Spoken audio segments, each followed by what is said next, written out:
द्वितीय स्कंध प्रथम अध्याय।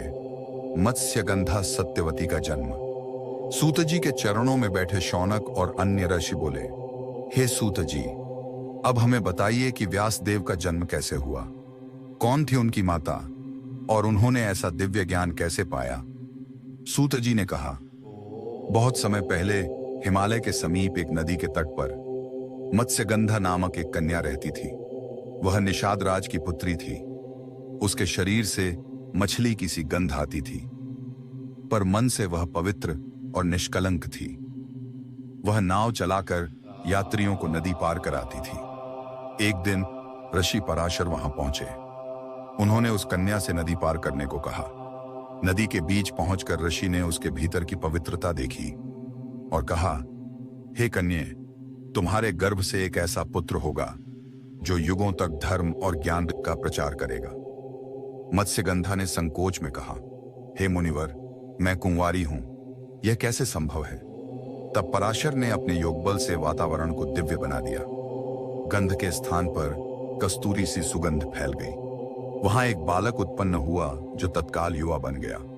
वह बालक था व्यासदेव, वेदों के विभाजक, देवी के परम उपासक। सूत जी ने कहा, व्यासदेव का जन्म होते ही उन्होंने माता पिता को प्रणाम किया।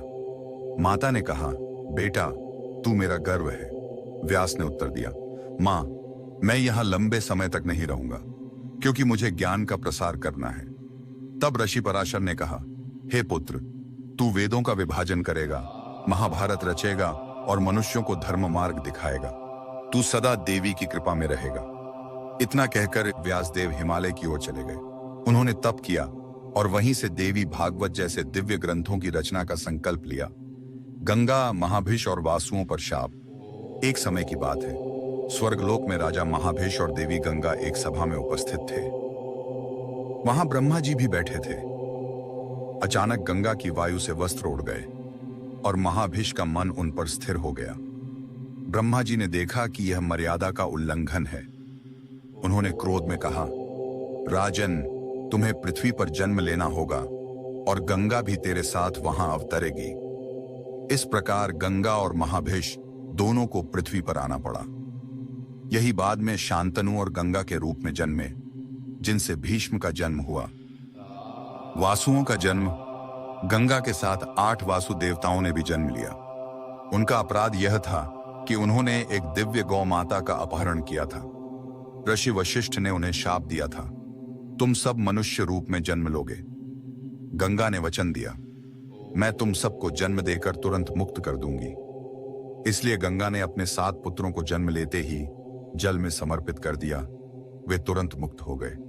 8वां पुत्र भीष्म था, जिसे उसने जीवित रखा क्योंकि वह देवताओं में प्रमुख बनने वाला था। सत्यवती का विवाह। मत्स्यगंधा अब सत्यवती के रूप में जानी जाने लगी थी। उसकी सुगंध से पूरा वातावरण महक उठता था। एक दिन राजा शांतनु वहां से गुजरे। उन्होंने उस सुगंध को महसूस किया और उसके पीछे पीछे नाव तक पहुंचे। राजा ने उससे विवाह का प्रस्ताव किया, पर सत्यवती के पिता ने शर्त रखी, राजन, हमारे वंश से उत्पन्न संतान ही राज्य का उत्तराधिकारी होगी। राजा असमंजस में पड़ गए, क्योंकि उनके पास पहले से एक पुत्र देवव्रत भीष्म था। जब भीष्म को यह ज्ञात हुआ, उन्होंने प्रतिज्ञा ली, मैं आजीवन ब्रह्मचारी रहूंगा और सिंहासन का दावा नहीं करूंगा। उनकी इस प्रतिज्ञा से प्रसन्न होकर राजा का विवाह सत्यवती से हुआ। पांडवों का जन्म। समय बीतने पर हस्तिनापुर का वंश आगे बढ़ा।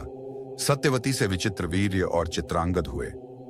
जब वे दोनों समय से पहले मृत्यु को प्राप्त हुए, तो सत्यवती ने व्यासदेव को बुलाया और उनसे वंश को आगे बढ़ाने का आग्रह किया।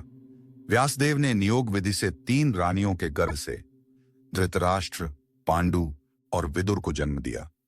आगे चलकर पांडु की पत्नियां कुंती और माद्री इंद्र, धर्म, वायु आदि देवताओं के आशीर्वाद से पांडवों की माता बनी।